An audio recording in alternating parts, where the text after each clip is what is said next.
ராஜ்மணியா நண்பர்களுக்கு வணக்கம். நம்மளோட பிக் பாஸ் நிகழ்ச்சியோட இன்னைக்கான முதல் ப்ரோமோ ரிலீஸ் இருக்கு. இந்த முதல் ப்ரோமோவை பொறுத்தவரை ரம்யா திவாகர் இந்த ரெண்டு பேருமே சண்டை போட்டுக்கிறாங்க. என் தங்கச்சியை நீ எப்படா பேசலாம் அப்படிங்கிற மாதிரி சபரி திவாகர் சண்டைக்கு போறாரு. அப்படி இந்த ப்ரோமோல என்ன காட்டியிருக்காங்க அப்படிங்கறத இந்த வீடியோல பார்க்க போறோம். வீடியோக்குள்ள போறதுக்கு முன்னாடியே நம்ம சேனலுக்கு நீங்க புதுசா இருந்தீங்க அப்படின்னா மறக்காம சப்ஸ்கிரைப் பண்ணிருங்க. வாங்க வீடியோக்குள்ள போலாம். அதாவது கனியோட அன்பு கேங் 2.0 பொறுத்தளவுல ராத்திரியான அன்பு மலையை பொழியறாங்க. நேற்று ராத்திரி தூங்க போறதுக்கு முன்னாடி ரம்யாவை பொறுத்தளவுல சபரி கண்ணத்தை பிடிச்சி முத்தம் கொடுக்குறாங்க, எஃப்ஜே கண்ணத்தை பிடிச்சி முத்தம் கொடுக்குறாங்க. நீங்க ரெண்டு பேரும் என் தம்பிடா அண்ணன்டா அப்படிங்கிற மாதிரி பாச மலையெல்லாம் பொழியறத பார்க்கும்போது என்னப்பா இப்படி பண்ணிக்கிட்டீங்க அப்படிங்கிற அளவுக்கு தான் இந்த அன்பு கேங்கோட அலப்பறைகள் இருக்குது. நேத்து கூட திவாகர் கனியை பேசிட்டார் அப்படிங்கிறதுக்காக சபரியா இருக்கட்டும் எஃப்ஜேயா இருக்கட்டும் திவாகர் அடிக்க பாஞ்சது எல்லாத்தையும் நீங்க பார்த்திருப்பீங்க. இதுக்கு முன்னாடி இதை விட கேவலமான சண்டைகள் எல்லாமே நடந்திருக்குது. அந்த இடத்துல சபரி வாயை கூட திறந்தது கிடையாது. இருந்தாலும் சபரியை பொறுத்தவரை எப்பவுமே ராஜா மாதாவுக்கு தளபதியா தான் பிக் பாஸ் வீட்டுக்குள்ள இருந்துட்டு இருக்காரு. கனி என்ன நினைக்கிறாங்களோ அதை செஞ்சு முடிக்கிறது தான் சபரியோட வேலையா இருக்குது. இப்போ பார்த்தோம் அப்படின்னா ரம்யா என்னோட தங்கச்சி அப்படிங்கிற பொங்கிட்டு இருக்காரு. சரி, என்னதான் இருந்தாலும் இந்த முதல் ப்ரோமோவை பொறுத்தவரை பிக் பாஸ் ஒரு டாஸ்க் கொடுக்குறாரு. அதாவது ஒவ்வொரு போட்டியாளர்களுக்கும் ஒவ்வொரு சீட்டு கொடுக்கப்படுது.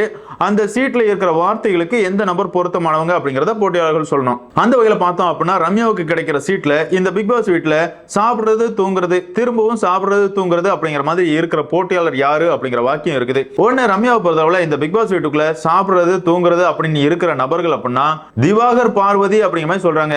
என்ன ரம்யா பச்சையா புழுவுற? அவங்க இல்லைன்னா இப்போ பிக் பாஸ் வீட ஆக்டிவா இருக்காது. எஃப்ஜே கனிமடியில படுத்திருப்பான், நீ சபரி மடியில படுத்திருப்ப. இதை தவிர நாங்க எதையுமே பார்க்க முடியாது. பாசிட்டிவோ நெகட்டிவோ அவங்க ரெண்டு பேரும் தான் முழுக்க முழுக்க கண்டென்ட் கொடுத்துட்டு இருக்காங்க. அவங்க தின்னுட்டு தூங்குறாங்கன்னா நீங்க எல்லாம் என்னத்தை கிழிச்சிங்க அப்படிங்கிறது நமக்கு புரியல. சரி, என்னதான் இருந்தாலும் ரம்யா இப்படி சொன்ன உடனே திவாருக்கு கோவம் வந்துருது. ஏமா இதெல்லாம் சொல்றதுக்கு உனக்கு என்னமா தகுதி இருக்குது? இந்த பிக் பாஸ் வீட்டுல 24 மணி நேரமும் தின்னுட்டு தூங்குறதுன்னா நீ தான் அப்படிங்கிற மாதிரி இந்த இடத்துல திவாகர் சொல்றாரு. உடனே ரம்யாவுக்கு கோவம் வந்துருது. ரம்யா திவாகர் இந்த ரெண்டு பேருக்கு இடையில மோதல் நடக்குது. ரம்யாவை பொறுத்தளவு வார்த்தைகள் கடத்துறாங்க. வாயா போயாங்கிறாங்க. ஒன்ன மாதிரிலாம் நான் கிடையாது, டேய் போயா அப்படிங்கிற மாதிரிலாம் சொல்றாங்க. இதெல்லாம் பார்த்த உடனே திவாகரை பொறுத்தளவுல உன் தராதரத்துக்கு நீ இப்படிதாம்மா பேசுவ அப்படிங்கிற மாதிரி ஒரு வார்த்தையை சொல்லிடுறாரு. இதை கேட்ட உடனே சபரிக்கு கோவம் வந்துருது. சபரியை பொறுத்தளவுல என்ன தகுதி தராதரத்தை பத்தி எல்லாம் நீ எதுக்கு பேசுற? அப்படி என்ன தகுதி தராதரம் என் தங்கச்சிக்கு இல்ல அப்படிங்கிற மாதிரி எழும்பிடுறாரு. உடனே அந்த இடத்துல திவாகர் ஒண்ணுதான் சொல்றாரு, வாயா போயன்னு பேசிட்டு இருக்கா, இதுதான் அவளோட தகுதி தராதரம் அப்படிங்கிற மாதிரி திவாகர் சொல்றாரு.